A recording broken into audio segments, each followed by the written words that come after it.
Hey guys, welcome to the Junto Podcast, episode 32, and I join you today by myself, riding solo, and just happy to be with you. Excited about some of the upcoming episodes that we have that I'll be announcing in the upcoming weeks. But super excited to be with you for episode 32 of the Junto Podcast. And today we're going to unpack some leadership principles, some leadership ideas, or maybe things that I've learned about leadership throughout my years, not only in the business world, but also in ministry and things of that nature. So leadership principles. Now, I know you're thinking I've heard and read books by much greater authors and much greater podcast hosts than you, and you are exactly right. And certainly the leadership principles that we'll be talking about today aren't limited to just these, but these are just some things that I have learned in my time just being around leaders. Leadership and talking about leadership is not always about me or the person speaking and what they are as a leader, but a lot of times it's about what we've learned from other great leaders who maybe have mentored us or who have come alongside us and encouraged us, and maybe we follow people that we consider leaders that they don't even know that we look at them as a leader. And the crazy thing about it is that maybe you're that to someone else, right? If you ever stopped and thought about that you could be considered a leader in someone else's eyes. So we're going to unpack 6 principles today about leadership and some of the traits that maybe leaders share, but some of the things that I've just recognized in my time as a leader. So without further ado, let's kick this thing off with the first principle or the first idea of leadership. Number 1 is this: everyone has influence. No matter who you are or what you do, you have the capacity to influence someone else's life, and that could be for good or for bad. There's always a ripple effect when it comes to influence.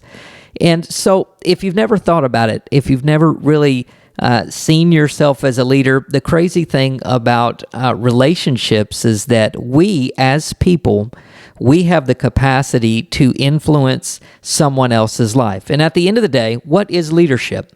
If we really break leadership down and we begin to think about what leadership really is, it's the ability to lead other people in something, the ability to lead other people maybe in a job, or maybe when it comes to the military and things of that nature. You have rank, right? And we have rank because we have proven ourselves as leaders. And now because I've proven myself, right, because I've got the stripes and because I have done the time, I have now a rank that states to people when they see that, I have the capacity and the ability to lead you.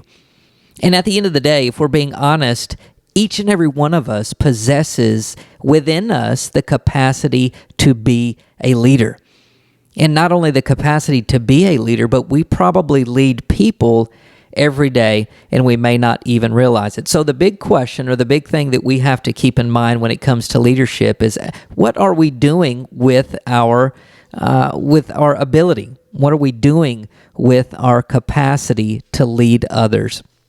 Hope you got something out of that. That's number 1, and we're going to move quickly through these. I did want to encourage you and remind you that you are a leader. Whether you see yourself as a leader or not, you are a leader. Second thing that I have learned in my time as a leader is this, and this is very important, especially in a society like ours, is that a broader audience does not always equal greater impact. I want to say that again, okay? A broader audience does not always equal greater impact, right? We want to go viral. We want to and there's my dog barking. We want to have that moment, right, where we feel like we're influencing others, right? And we want to be able to speak to people on a large scale. And here's what I found is that, a broader audience or a greater audience does not always have the bigger impact. Sometimes those small relationships with the people that know us the best, right? the real relationships that we can have in life, sometimes those are the most meaningful times of influence that we can have in our lives. Now, certainly there are going to be moments and times where we are provided a larger stage, if you will, or a larger audience to which to broadcast our ideas. But a broader audience does not always equal the greater impact. So I want you to keep that in mind as you're building, as you're leading, whatever it is that you're doing right now. And I'm not sure why, but I'm just thinking about those of you who may be discouraged right now. Maybe you feel like you've started something and it's not exactly what you thought it would be. Listen, even if you just have one person that looks up to you or that believes in your vision, then hey, listen, you're not done, right? You're not done. You have one person who has caught on to the vision, and guess what? That one person over time will become 2 and 3 and who knows how many. And I think as long as, and here's a very important part to that principle, as long as you are intentional and your motivation is pure, right? If you focus on what you know you can bring in terms of being an asset to someone or something, if that is your goal and you maintain the focus on that thing and not just the audience, then there's no doubt in my mind that consistency, which we'll get to in a minute, but there's no doubt in my mind that your leadership will be not necessarily proven, but it will be tested, and then you'll see those results in leadership. So remember, you're a great leader already, but you want to be a great leader. Don't make it about the audience. A bigger audience doesn't always mean the greater impact. Hope you got something out of that one. The third thing I would say to you is, and I know we're moving through these fairly quickly, but listen, the one thing I know about good leaders, and it's not because I'm a good leader, but it's because all the leaders that I think of in my mind that are great is I think that they're authentic people, right? I think that what we see is what we get. Certainly, there are leaders that I've never met who might pastor larger churches or who may write books, and certainly they're people that I'll probably never meet in this lifetime. But when I look at them and when I look at the way that they're living their life, certainly I can't know everything about them. But what inspires me or what draws me to them is not only their ability, but it's because I believe they're coming from an authentic place. So that's very important. You want to be a leader. You want to make connections with your people in the workplace. Maybe you're in management for the very first time, and maybe you have an opportunity and you don't want to blow it, right? You got the promotion and now it's your time to shine, right? You gotta come through because you talked a big game and you said on the application that you could do it, and guess what? Now they're putting you to the test. They're going to say, okay, can this man really do it? Can this young woman really do it? Or are they just talking the talk and not really walking the walk? Listen, authenticity is key because they're going to be able to see that. And here's the thing about being authentic. Being authentic is not about not making mistakes, but it is the ability to, when you make those mistakes, to say, I blew it, and I'll own this one, and this one's on me. And that's what makes a great leader. People don't mind following people. People don't mind having bosses. People don't mind upper management or supervisors or mentors or whatever you want to call it. They don't mind it, but they want to know that they're really building relationship with people. Like for me, I don't want to just have a job, right? I spend too much time at a place just to have a job. But I do want to have a relationship, right? Of course, employment, we know that business can be business, and that's just the way it is sometimes. But if I'm coming into the workplace with a certain perspective in my mind, whether they view it one way or the other, it makes no difference because it doesn't affect the way I'm approaching it. And I'm a very relational person, and that's what you'll find in leaders, that a lot of great leaders, they want to develop relationship. People see that. People see fake a mile away. You can watch a TikTok video or a YouTube video, and immediately you can tell in the first 2 seconds if you're going to be drawn to that person. Maybe it's just too stupid for you to even watch, but maybe they say something, or maybe the content that they're saying, or maybe it's even the way that they're saying things that draws you in. Be authentic with people that you lead, not only in your TikTok video, but in your workplace, in your home, right? On the job, everywhere that you go. People can see fake. And great leaders, one thing I know is that great leaders don't always get it right. In fact, a great leader is always going to tell you that they rarely get it right, but that they'll own up to the mistakes. But at the end of the day, authenticity is key. And here's the thing. I said something a minute ago and kind of alluded to this topic, and this is number 4. This is the 4th leadership principle that I want to discuss today, and that is that consistency outranks talent. Yeah, I want to say it again. Consistency outranks talent. Remember we were talking about the rankings in the military earlier and those types of things. Well, I want to tell you, consistency outranks talent. Most of the time, the talents that we have, some of them might take practice, but if we're being honest, the talents that we employ on a daily basis are probably things that come naturally to us. So being talented a lot of the times is not the hard part, but what is the hard part is the showing up, is the being consistent, is the doing it when it's hard, is to pushing past the I don't want to and I don't feel like it, and pushing past the days where you don't feel motivated, and having a bigger perspective of the end goal in mind, that you're not just working for today, but that you're pursuing something that's even bigger, and you have to have the entire picture in mind. Consistency outranks talent every day of the week because it's way harder to be consistent.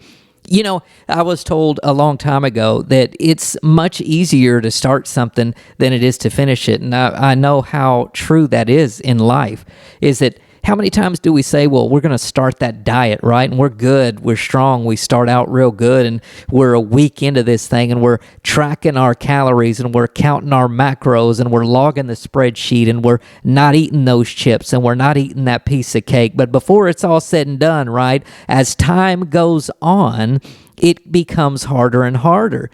And it does that because consistency is the hard thing. And it's no different in leadership.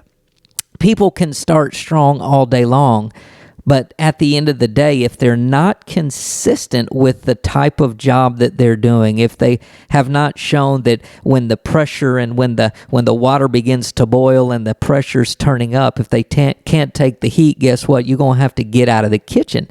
That's just the way that it works.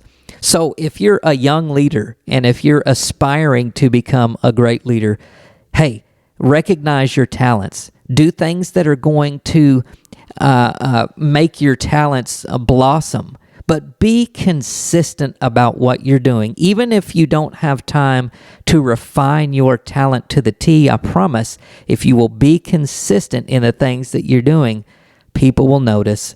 You will begin to develop a character and a stature and a nature of leadership. And I'll be honest, if there's any of these that I've struggled with, man, it's this one. Consistency is hard. Consistency is very hard, but it's very crucial. And these are life principles. These aren't just workplace principles. These aren't just, ministry principles. These aren't just feel-good principles. These are real life application principles that you can apply anywhere. So I encourage you, don't just start strong, but be somebody who finishes strong. And I promise I'm going to try right there with you to keep going, to stay motivated, even when I don't feel like it, to be consistent, and that my word is going to be my bond, that when I'm going to say something, guess what? I'm going to back it up, and I'm going to do that, all right? Consistency outranks talent. The 5th thing about leadership is that, listen, if you want to be a good leader, one thing I know about leadership, not because I'm a great leader, but because I'm thinking about leaders who have been in my life, be a leader that even you would want to follow, right? Think about it. Think about how people are viewing you. Think about how your role, if you're in leadership right now, affects people. Think about how they might possibly perceive you. I'm not saying that you have to people please, but what I am saying is, think about the attributes that you possess. And I'll say this, if you are a leader in any capacity and you treat your people well, man, that's a blessing. It really is a blessing. So be the type of leader that even you would want to follow. And if you don't know what type of leader that is, I want you to think about all the great leaders and mentors that have come in your life. And I want you to think about, what was it about them that drew you to them? Was it a word that they said to you? Was it a belief in you that you didn't even know you had? Was it something that they recognized in you? Because a lot of times that's what leaders do. They'll pull it out of you. This is why I said that you want to be a leader that even you would want to follow, and great leaders can see something that others can't see, right? A great leader can see something in you that you can't even see in yourself at the moment. So I want you to think about that. Think about the leaders that have been in your life, and what was it that really impacted, what made an impact in your life? And then ask yourself, what can I do to be that kind of leader in someone else's life? What can I do to speak life into someone and to encourage them? And what can I see in someone else that they may not even be able to see in themselves? And then how can I approach that? How can I approach them and let them know that I see their potential and I see so much on them, right? That's what a good leader is, and that's what a good leader does. And that's not because I'm coming to you as a great leader, but it's because as I'm saying this, I'm thinking about the great men and women over the course of my life who have inspired me, who have spoken a word into my life, who have shown me what it is to be a great leader. And I love that. And last but not least, a good leader knows when to let others lead. This is a great leadership principle, right? Because a lot of times as leaders, we don't know how to let things go, right? Because obviously, as a leader, you're the only one, we're the only one that can get it done the right way, right? Of course. And that's what leaders think, right? Like sometimes leaders, it's hard for leaders to let things go in their life because we feel like, well, I'm really the only one that can get this job done and get it done the right way. But a good leader will instill, a good leader will teach, a good leader will be able to cast the vision of not only when things need to be done, but he needs to cast, or she needs to cast the vision of how they need to be done, right? And then when you see that on your mentee, or when you see that on one of your employees, or when you see that on one of your ministry team leaders, it is okay to be able to let that go if they have shown consistency. If they have shown that they're not only worried about the talent that they have, but they have proven that consistency is key. If they are authentic and you see that they're being them and that they have been able to illustrate that, hey, listen, I messed up, but I own it, and you see that realness on them, guess what? When you see all those things begin to line up, and when you know that they have a true vision of the vision that you have, and they're sharing in that vision, and they're going to do whatever they can to make that vision happen, guess what? You have yourself another leader. And that's the point of leadership, is to reproduce leaders in your own house. And when I say house, obviously I can mean the house that we live in, but your sphere, your dome, your sphere of influence, guess what? When you begin to mentor and you pour into others and you begin to recognize those traits in them, guess what? You have got yourself another leader. And crazy things can happen when you're dealing with leaders and you're working towards a unified goal. I love it, guys. I get pumped up when I talk about leadership. I hope you were encouraged by this short podcast episode 32, 6 leadership principles that you can apply in your life. And that is that everyone has influence. A broader audience does not always equal greater impact. Number 3 was authenticity is key. The 4th thing we talked about was consistency outranks talent. And then we said, number 5, that being a good leader is being a leader that even we would want to follow, right? And lastly is that a good leader knows when to let others lead. We hope you got something out of this episode 32 of the Junto Podcast. Join us next time on the Junto Podcast and be blessed. Take care, guys.